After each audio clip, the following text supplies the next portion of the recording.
आप सबका स्वागत है आपके अपने YouTube channel commerce and law classes में। आज हम आपके लिए लेकर आए हैं फाइनेंशियल स्टेटमेंट वित्तीय विवरण से संबंधित मोस्ट एमसीक्यूज क्वेश्चन। आज हम इसमें डिस्कस करेंगे वित्तीय विवरण किसे कहते हैं।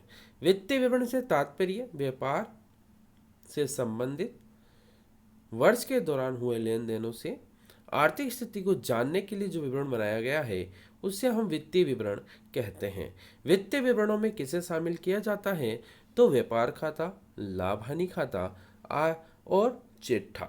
लेकिन क्या व्यापार की आर्थिक स्थिति को जानने के लिए वित्तीय विवरण बनाना अति आवश्यक है और बनाया जाता है तो क्यों बनाया जाता है और बनाने के पीछे क्या कारण होता है, आज हम इससे संबंधित इसी वीडियो में डिस्कस करेंगे। लेकिन आगे चलने से पहले इस चैनल को सब्सक्राइब करना ना भूलें और वीडियो को शेयर करें।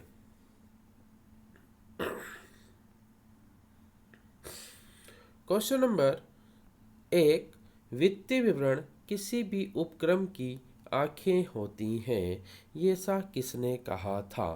तो आंखों से संबंधित जो बात कही है वो कही है वित्तीय विवरण किसी भी उपक्रम की आंखें होती हैं।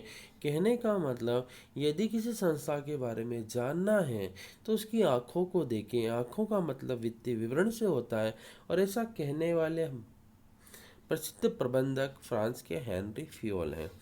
वित्तीय विवरण निर्णय लेने में सहायक होता है सरकार द्वारा, कंपनी द्वारा, समाज द्वारा, उपयुक्त सभी द्वारा, क्योंकि वित्तीय विवरण देखकर सरकार फर्म के आय और व्ययों का अनुमान लगाकर करों पर छूट प्रदान करती है। तो अन्य कंपनियां यदि किसी कंपनी में निवेश करती तो उसके वित्तीय विवरण को देखती है और समाज जब किसी कंपनी के अंशों को खरीदता है तो उससे पहले एनालिसिस करता है कि क्या उनके अंश खरीदना हमारे लिए लाभप्रद है या नहीं है। नेक्स्ट, वित्तीय विवरण दो होते हैं, आर्थिक चिट्ठा, लाभ हानि विवरण। ये सबको पता है वित्तीय विवरण दो होते हैं, आर्थिक चिट्ठा और लाभ हानि। ऐसा कहने वाला कौन था तो ऐसा कहने वाला गुथमैन था। कौन था? गुथमैन। नेक्स्ट, वित्तीय विवरण की प्रकृति होती है।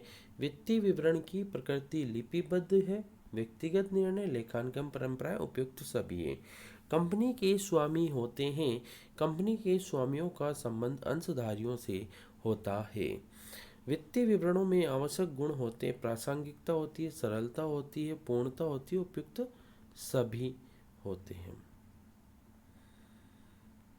नेक्स्ट, स्थिति विवरण में कितने प्रारूप बनाए जाते हैं तो स्थिति विवरण में दो प्रारूप बनाए जाते हैं। पहला होता है हमारे लिए लाभ हानि और दूसरा होता है हमारा चिट्ठा। स्थिति विवरण किसी निश्चित तिथि पर व्यवसाय की वित्तीय स्थिति का आंसू चित्र है। आंसू चित्र कहने वाला स्टीड है। किसने कहा था? स्टीड ने कहा था कि एक निश्चित तिथि व्यवसाय की वित्तीय स्थिति का आंसू चित्र कौन होता है? स्टीड होता है। किसी भी संस्था में प्रमुख रूप से वित्तीय विवरण बनाया जाता है तो वित्तीय विवरण कौन कौन सा बनाया जाता है? रोकड़ प्रवाह विवरण, कोष प्रवाह विवरण, स्थिति विवरण, उपयुक्त सभी। स्थायी संपत्तियां दो प्रकार की होती है। पहली होती है टेंजिबल और इनटेंजिबल, जिसे हम कहते हैं मूर्त, और दूसरी कहते हैं अमूर्त। ओके। दायित्व पक्ष में शामिल की जाने वाली मदें होती हैं कैपिटल असेट्स, रिजर्व और सिक्योर्ड लोन, उपयुक्त सभी। चालू संपत्तियों में शामिल नहीं है। चालू संपत्तियों का मतलब होता है ऐसी संपत्ति जिन्हें एक लेखा वर्ष में रोकड़ में परिवर्तित किया जाता है। बीआर, डेटर्स, कैसेट बैंक, अंश पूंजी एक तरह से सॉरी लाइबिलिटीज होती है। कार्यशील पूंजी में शामिल किया जाता है संपत्ति व दायित्वों को।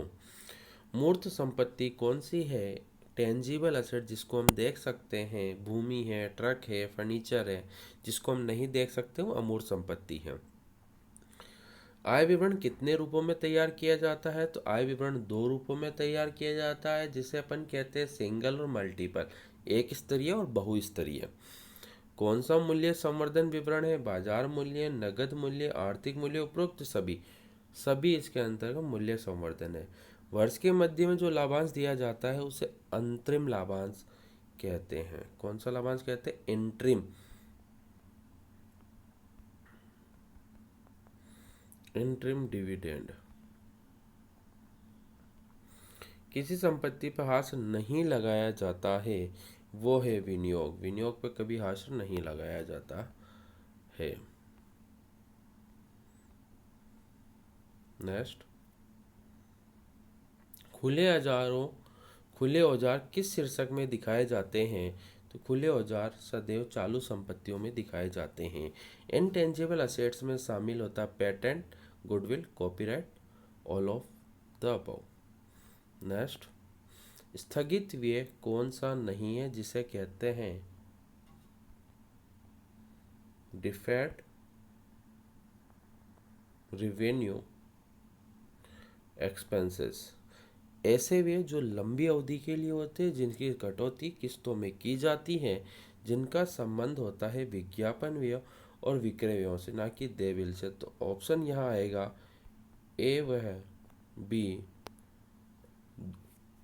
दोनों सही है। चालू दायित्वों में शामिल होता है creditor, BP, interest on debenture, उपरोक्त सभी। संचालन व्ययों में शामिल नहीं है सामग्री है, प्रशासनिक व्यय है, पावर है, लेकिन संपत्तियों की बिक्री कभी नहीं आती है क्योंकि संपत्तियों का बिक्री का संबंध संस्था के संचालन से नहीं होता। संचालन व्ययों में शामिल नहीं है सूचनाओं का चयन, संबंध स्पष्ट करना, सरल प्रस्तुतिकरण, उपयुक्त सभी। करेक्ट आंसर होगा उपयुक्त सभी। संदिग्ध दायित्व को चिट्ठे के नीचे टिप्पणी के रूप में दिखाया जाता है। लाभ हानि खाता बनाना अनिवार्य है कंपनी के द्वारा। अप्रत्यक्ष व्यय नहीं है। मजदूरी ट्रेडिंग अकाउंट में आता है, ये डायरेक्ट एक्सपेंसेस। तुलनात्मक विवरण बनाया जाता है समय तत्वों के आधार पर। क्षैतिज विश्लेषण है गतिशील विश्लेषण। तुलनात्मक विवरण में मध्य होती है सापेक्ष और निरपेक्ष। सापेक्ष और निरपेक्ष इसलिए कहा जाता है जब आपस में तुलना कर प्रतिशतों में व्यक्त किया जाता है। तो करेक्ट आंसर होगा सी।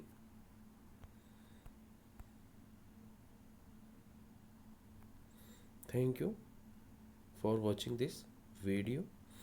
न्यू वीडियो की नोटिफिकेशन को प्राप्त करने के लिए चैनल को सब्सक्राइब करना ना भूलें।